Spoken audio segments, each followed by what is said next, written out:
And hello, meron akong gustong i-share sa inyo na bagong sabon at saka lotion. And meron kasi nag-request na itry ko naman daw itong sabon na to. Ito yung isa sa mga bagong labas na sabon na cola papaya with niacinamide and glutathione. Ayan siya. Alam ko may mas makapal dito kasi 70 grams to. And meron tong may mga naunang sabon na nagamit ko na rin at meron ako naging review nun. And ito yung isa sa mga itatry kong sabon na ipapartneran ko ng lotion. Dahil kasi mas magandang partneran ng lotion ang sabon. Sabon or lotion. Ayan. Ito yung lotion na meron ako naging review nito, yung kulay pink, na parang pinalitan nila at mas pinaganda. Ito na yun. And meron pa sila na isang lotion na isa rin, pero magkaiba sila. Iba yung tsura at iba rin yung laman nun. Ito naman ay Natural Flawless Skin Body Whitening Lotion siya. With SPF 50. Wala siyang PA++. Ito siya. Ito yung tsura niya. Ayan. Natanggap ko to. Nabili ko to sa TikTok. Itong dalawang to ay may mga sale. Ito kasi, nung nabili ko to, ang partner niya ay wala. Ay, sunscreen. Ito pala siya. Ito yung partner niya. 300 plus ko to nabili. May iba-iba silang partner dito talaga. Tsaka, ito sa sabon na to, 6 na piraso. May partner siyang ganito. May partner siyang toner. Ganun kasi yun. And mas makakatipid kayo kung sa TikTok kayo makakabili ng katulad naman ganito kung gusto nyong itry. And ito nga pala. Meron ako nabuksan dito na sabon. Ito yung laman niya. Ayan. Manipis lang siya, 70 grams. Yung amoy niya mabango.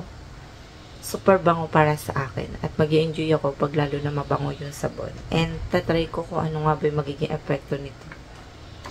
And ito yung itsura ng laman niya. Cola papaya with niacinamide and glutathione.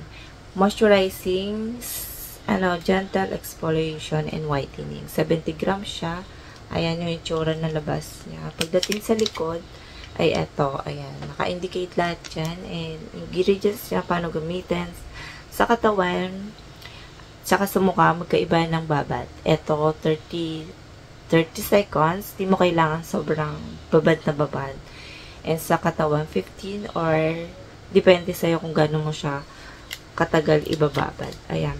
Yung ingredients niya, marami siyang ingredients. Meron siyang papaya, fruit extract. Yun. Meron siyang hydrolyzed collagen, glutathione. Ayun. Ayun yung mga ingredients niya. And dito rin yung manufacturing, kung saan siya ginawa. Ayun. And next, dito tayo sa lotion. Kung ano nga ba itsura ng laman na to. Hindi ko pa rin siya dahil may mga sticker pa rin. Ayan. And ito yung itsura niya. And ngayon, nakasabi ko lang, body whitening lotion siya with SPF 50, with snail extract and alpha-arbutin. 250 ml siya, with 1 month ko siya magagamit, and higit pa, depende sa paggamit kung gaano mo siya katagal magagamit. Yung ingredients niya, ayan, ang dami. Ayan. Ilalagay ko lang yung ingredients dito kung gusto nyo makita. Hindi ko ilalagay lahat, yung iilan lang, dahil sobrang dami dito. Ayan.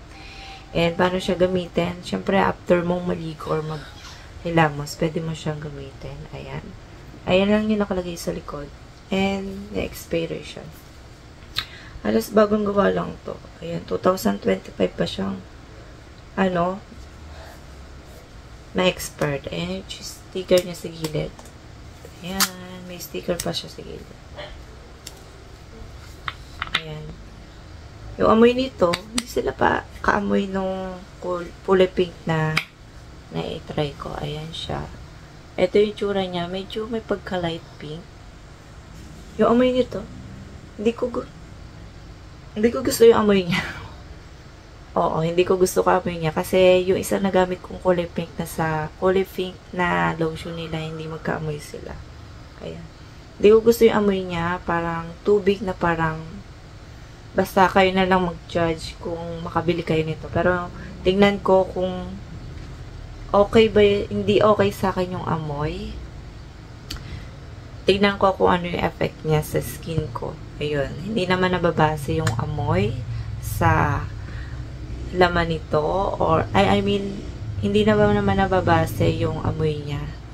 Tingnan natin kung ano yung magiging effect nito sa katawan ko. Ayan. Hindi siya yung parang white cast. I mean, instant whitening na nakalagay. Di ba meron naman kasing lotion na parang instant whitening, may effect na white. Ito, wala siya. Parang ano siya. Parang serum yung dating niya, water base. Parang ganun. Ayun. Wala siya nang kalagay na serum or ano. Basta, ano siya, ito yung ano niya, ayan, parang maglagnaw na malapot, ganun. Ayan siya. Ayan. Ayan. Ayan. Papakita ko sa inyo para makita nyo yung itsura kung may instant whitening na. Hindi ko lang talaga gusto yung amoy niya. Parang naaanuhan ako. Yung amoy nyo, alam niyo yung amoy ng water na parang naluom. Sa una yung parang ganun yung amoy niya. Ayan, nawawala na yung amoy niya na hindi ko gusto. Nawawala rin yung amoy niya. Hindi siya nag-i-stay na matagal. Ayan, nawawala rin siya kaagad. Ayan. Hindi siya yung maputi sa body. Ayan. Hindi naman siya makati or malagkit. Madali siyang mag-absorb sa skin. Ayan. Ayan, para siyang serum. Parang, ano siya, serum lotion. Ayan. Kasi may mga nataray na ako ng serum lotion. Ayun siya. And titignan ko yung magiging epekto nito. Kung ano yung after 1 month pa, 2 weeks or 3 weeks. Titignan ko kung ano yung magiging resulta nito sa akin. And ayun lang yung masasabi ko. Ayun, pinakita ko lang naman yung itsura nila. Kung ano yung magiging masasabi ko dito sa laman at amoy nila. And eto, gusto ko yung amoy niya. Super bango. And eto naman, ay hindi ko lang gusto yung amoy niya. And depende lang sa mga amoy natin kung ano yung gusto nila. Gusto nila or gusto ko sa amoy ko. Ayun. Hindi ko lang talaga gusto yung amoy niya. Pero, hindi naman sobrang hindi gusto. Pero, ayun, nawawala rin naman yung amoy niya. And dahil pa ulit-ulit na ako. And see you next final dito. And di ko alam kung kailan ko ito matatapos. And bye.